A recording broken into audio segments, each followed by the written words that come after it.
নমস্কার বন্ধুরা, আজকে চলে এসেছি একটা নতুন ভিডিও নিয়ে। আজকে মা শারদার জন্মতিথি, সেজন্য আজকে চতুর্দিকে যে মায়ের উৎসব পালন হচ্ছে, আমিও আজকে মায়ের একটা কথা নিয়ে চলে এলাম। মায়ের জীবনের কথা নিয়ে সবটাই তো বলতে পারবো না, কারণ শেষ হবে না। সামান্য একটুখানি মায়ের কথা বলবো, দু চার কথা বলবো, তোমরা শোনো। জয় মা শারদা। বাঁকুড়া জেলার পূর্ব প্রান্তে জয়রামবাটি গ্রাম আর হুগলি জেলার পশ্চিম প্রান্তে কামারপুকুর।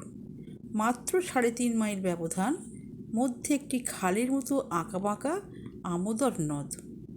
গত শতাব্দীর মধ্যভাগে প্রকৃতির লীলানিকেতনে এই দুইটি পুণ্যভূমি যে দিব্য জন্ম ও জীবনের আধার হইয়া এ যুগের যুগল তীর্থে পরিণত হইয়াছে, আমরা তাহারই আলোচনায় অগ্রসর হইতেছি।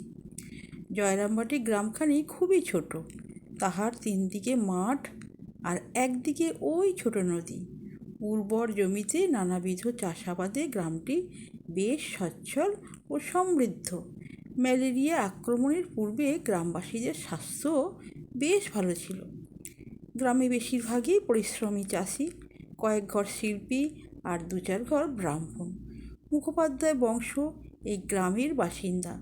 বন্দ্যোপাধ্যায়ের তাহাদের দৌহিত্র। মুখুজ্জেরা 4 ভাই। রামচন্দ্র সকলের বড়, স্বধর্মনিষ্ঠ, ন্যায়পরায়ণ, তদুপরি ঈশ্বর ভক্ত, অমায়িক ও দয়ার আধার এই দরিদ্র ব্রাহ্মণ সকলের শ্রদ্ধা ও ভালোবাসার পাত্র ছিলেন। তাহার সহধর্মিণী পার্শ্ববর্তী শিহর গ্রামের মেয়ে শ্যামাসুন্দরী, সর্বতোভাবে স্বামীর অনুগতা। স্বহস্তে রান্না করিয়া অভুক্ত অনাথ অতিথিকে পেট ভরিয়া খাওয়াইতে তাহার খুব আনন্দ। অল্প জমিজমা উৎপন্ন ফসলই তাহাদের জীবিকার প্রধান সংস্থান। ওই সঙ্গে যোজন যাজন করিয়া ও পৈতার সুতা কাটিয়া এই দরিদ্র দম্পতি দিন কাটিতেছিল। অভাব অনটনের কথা ভাবিতে ভাবিতে একদা নিদ্রার আবেশে রামচন্দ্র দেখিলেন একটি সর্বসুলক্ষণা সালঙ্করা বালিকা তাহার গলা জড়াইয়া কাছে বসিল। তিনি মনে করিলেন, তবে বুঝি এতদিনে মা লক্ষ্মী মুখ তুলিয়া চাহিলেন। ভাগ্য অন্বেষণে তিনি শহরের অভিমুখে যাত্রা করেন। এদিকে শ্যামাসুন্দরী একদিন পিত্রালয় শিহরে দেবদর্শনে গিয়াছেন। ফিরিবার পথে দেবালয়ের কাছে এক বিল্ল বৃক্ষতলে বসিয়া অনুভব করিলেন একটা বায়ু যেন তাহার উদরে প্রবেশ করিল। সঙ্গে সঙ্গে দেখেন লাল চেলি পরা অতি সুন্দরী একটি ছোট মেয়ে গাছ হইতে তাহার দিকে ঝাঁপাইয়া পড়িল। কোমল বাহু দুটি দিয়া পিঠের দিকে ধইতে তাহার গলা জড়াইয়া ধরিয়া বলিল, আমি তোমার ঘরে এলাম মা। শ্যামাসুন্দরী অচৈতন্য হইয়া পড়িয়া যান। সঙ্গিনীরা সকলে তাহাকে ধরাধরি করিয়া বাড়িতে লইয়া আসেন। ধীরে ধীরে 10টি মাস কাটিয়া গেল অধীর প্রতীক্ষায়। হেমন্তের ধান কাটা শেষ করিয়া চাষিরা মা লক্ষ্মীকে ঘরে তুলিতেছে। কুটিরে কুটিরে আনন্দের হিল্লোল। 1260 সালের 8ই পৌষ, বৃহস্পতিবার সন্ধ্যা। সাঁঝের আলো জ্বালা হইয়াছে। কৃষ্ণা সপ্তমীর চাঁদ এখনও ওঠে নাই। পশ্চিম দিগন্তে সন্ধ্যা তারাটি তখনও মিটিমিট করিয়া জ্বলিতেছে, যেন তাহাকে বরণ করিবার অপেক্ষায়। শঙ্খধ্বনির সহিত উলুধ্বনি উঠিয়া শীতের কুহেলি মাখা নিস্তব্ধ পল্লীটি মুখরিত করিয়া তুলিয়াছে। এমনই শুভ মুহূর্তে পৃথিবীর বুকে তাহার শুভগমন। সংবাদ পাইয়া প্রতিবেশী মেয়েরা ছুটিয়া আসিল শ্যামাসুন্দরীর সদ্যজাতা কন্যা দেখিতে। পূর্ব স্বপ্ন কথা স্মরণ করিয়া রামচন্দ্র ভাবিতে লাগিলেন, লক্ষ্মীবারের পুণ্য সন্ধ্যায় এ কে এলো আমার কুটিরে? মেয়ের নাম রাখা হইল শারদামণি। শারদা দরিদ্র মা বাপের বড় মেয়ে। মায়ের আদরে বাড়িবার সঙ্গে সঙ্গে মায়ের কাজকর্ম দেখিয়া দেখিয়া শিখিতে লাগিল।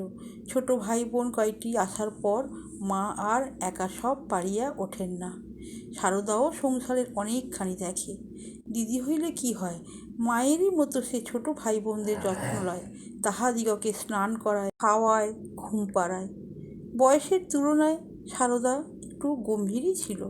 খেলার সময় কখনো কাহার সহিত তাহার ঝগড়া হইত না, বরং সমবয়সীদের মধ্যে ঝগড়াঝাঁটি হইলে সে মধ্যস্থ হইয়া মিটাইয়া দিত।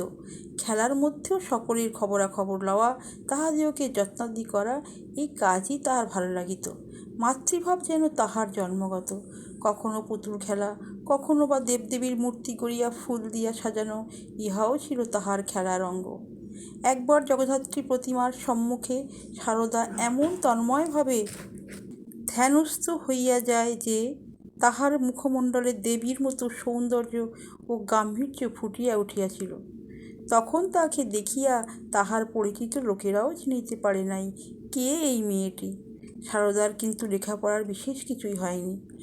একে পল্লী গ্রাম, তাছাড়া তখন ধারণা ছিল মেয়েরা লেখাপড়া শিখিলে শুধু নাটকাদি পড়িবে, সংসারের কাজকর্ম করিবে না। বাড়ির কাছেই পাঠশালা, ভাইয়েরা পড়িতে যাইত, সারদা কাজকর্ম করিয়া সারিয়া সময় পাইলাই তাহাদের এই বই লইয়া নাড়াচাড়া করিত। কোনোদিন বা ফাঁকা পাইলে তাহাদের সঙ্গে পাঠশালায় চলিয়া যাইত। লেখাপড়া শিখিবার প্রবল আগ্রহ তাহার বহুদিন পর্যন্ত ছিল, এবং সুযোগ পাইলে যতটুকু পারিত সে শিখিয়া লইত। এইভাবে শেষ পর্যন্ত সে বেশ পড়িতে শিখিয়াছিল, কিন্তু লিখিতে পারিত না। বই পড়ার শিক্ষার একমাত্র উপায় নয়। কতক ঠাকুরের কথা, দোল দুর্গোৎসবের যাত্রা ও কীর্তন শুনিয়া সারদা কত সুন্দর সুন্দর কথা শিখিয়া লইত। দু একবার শুনিলেই তাহার সব মনে থাকিত। তখন কে জানিত যে এই মেয়ে একদিন এমন একজনের হাতে পড়িবে, যিনি তাহাকে লৌকিক আধ্যাত্মিক সকল শিক্ষা দীক্ষা দিয়া সর্বতোভাবে পরিপূর্ণ করিয়া দিবেন, এবং পরবর্তীকালে তাহার সম্বন্ধে বলিবেন, ও সারদা সরস্বতী জ্ঞানদায়িনী। শতবর্ষ অতীত হইয়া গিয়াছে, মা এই ধরাধামে আসিয়াছিলেন। তাহার দেহ বিসর্জনের পরও কত বৎসর কাটিয়া গিয়াছে। কালো স্রোতে কত তরঙ্গ আসিয়া চলিয়া যায়, পৃথিবীর কত ভাঙন গড়ন হইয়া গেল, কত জাতির উত্থান, কত জাতির পতন হইল। শ্রী শ্রী মায়ের কথা, ভগবান লাভ হলে কি আর হয়, দুটো শিং বেরোয়? না, মন শুদ্ধ হয়। শুদ্ধ মনে জ্ঞান, চৈতন্য, আনন্দ লাভ হয়। ভগবানের ভক্তি, ভালোবাসা, অনুরাগ বাড়ে, সর্বদা একটা টান থাকে। মন মত্ত করে, হাওয়ার সঙ্গে ছোটে, তাই সর্বদা বিচার করতে হয়। ঈশ্বর লাভের জন্য চেষ্টা দরকার। মনের গোলযোগ, ওটা প্রকৃতির নিয়ম। যেমন অমাবস্যা পূর্ণিমা আছে, তেমনি মন কখনো ভালো আবার কখনো মন্দ থাকে। যখনই যা কিছু খাবে তাকে নিবেদন করে প্রসাদ রূপে খাবে, তাহলে রক্ত শুদ্ধ হবে, মন শুদ্ধ হবে। মনেতেই সব, মনেতেই শুদ্ধ, মনেতেই অশুদ্ধ। মানুষের নিজের মনটি আগে দোষ করে, তবে সে পরের দোষ দেখে। পরের দোষ দেখলে কার কি হয়? নিজেরই ক্ষতি। আমার এটি ছেলেবেলা থেকে অভ্যাস ছিল, কারোর দোষ দেখতে পারতুম না। ওটি শিখি নাই, ক্ষমারূপ তপস্যা। মন্ত্রের দ্বারা দেহশুদ্ধি হয়। মন্ত্র জপ করে